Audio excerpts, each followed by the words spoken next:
Well, here we are. It's Saturday, the 1st of April. And because it's a Saturday, maybe you're not watching this in the morning, but sometime later in the day.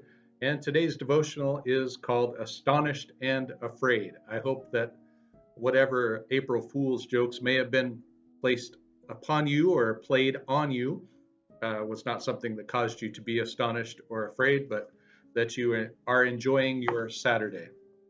The recentering activity that is suggested is the one where you blow a small object. It could be a cotton ball, it could be a napkin that you have on the table before you, and just concentrate on a slow breath that lifts that napkin or blows that cotton ball across the table. I'll give you a moment to do that if you care to, and then after hitting pause and doing that, I'll join you back right here. All right, Astonished and Afraid. Our reading today is going to be quite brief. It's from the Gospel of Mark in the 10th chapter, verses 32 through 34.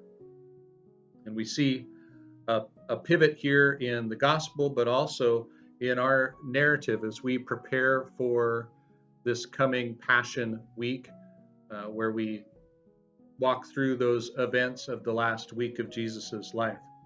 Here in Mark's Gospel, chapter 10, starting with verse 32, he writes, "They were on their way up to Jerusalem, with Jesus leading the way, and the disciples were astonished, while those who followed were afraid. Again, he took the 12 aside and told them what was going to happen to him. 'We are going up to Jerusalem,' he said, 'and the Son of Man will be delivered over to the chief priests and the teachers of the law. They will condemn him to death and will hand him over to the Gentiles, who will mock him and spit on him, flog him and kill him. 3 days later, he will rise.'" Well, just before this passage, which records the disciples' astonishment and the crowd's fear, is the interaction between Jesus and the rich man. Jesus had asked that he sell everything that he had, everything, and follow him. And the man went away sad because it turns out that this was too much to ask. Rather than follow Jesus, he went back home. And Jesus concludes his teaching about riches and discipleship by saying, "Many who are first will be last, and the last first," in verse 31. Of course, verse 31 is what leads us directly into verse 32, our passage for today. Well, we can ask, is this teaching what left the disciples astonished and the larger crowd afraid? Jesus was headed to Jerusalem, after all, leading the way towards what everyone must have assumed was going to be a revolution of some sort. Maybe they thought the lasts, those who always felt shoved aside and pushed to the back of the line, they were finally going to be firsts, and Jesus was going to make sure that each of them got their due. Well, the disciples, they were astonished. To be astonished means to be greatly surprised or impressed. They were amazed at his teaching and his determination. Jesus never failed to keep the disciples on their toes. The following crowd, they're not astonished, they're afraid. I wonder if what led them to fear what the disciples held in astonishment. What was the source of their anxiety and dread? Perhaps they could see that Jesus' radical teachings had rankled the religious elite. It's hard to miss. Pharisees are all along these gospel narratives pushing back against Jesus and his teaching. And this religious elite, well, the crowd had been taught, had been raised, had been brought up to revere, esteem, and even fear these religious leaders and the power that they had.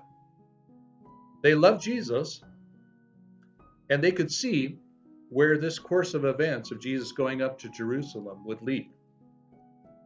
Now, seeing the reaction of the disciples and the larger group of followers, Jesus pulls the 12 aside and he makes it plain. The crowd had a reason to fear. Jesus would be put to death, but 3 days later he would rise. Now, if I had been among those disciples, my reaction would have been not astonishment or fear, but confusion. I don't think I would have been able to comprehend either the determination that Jesus had to go to Jerusalem in the first place, where he knew they were going to arrest him and put him to death, or that 3 days later he's going to rise. Now, we have the advantage of being on this side of the cross and the empty grave, but there are plenty of other things about our faith, our lives, and God's work in and through us that leave us astonished, fearful, confused even. I am grateful that however I am feeling, Jesus still leads the way. You and I can confidently follow him. Remember, whether we are astonished, afraid, or confused, Jesus leads us. Other passages for contemplation, Psalm 31, verses 9 through 16 again, and also Lamentations, chapter 3, verses 55 through 65. God bless you. I hope you find a place to worship this Palm Sunday as we lead into Holy Week.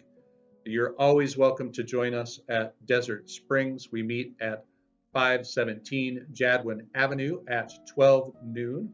So it's a little bit later. You can sleep in a bit and then come and join us for some fellowship and learn what we've got going on for Easter as well.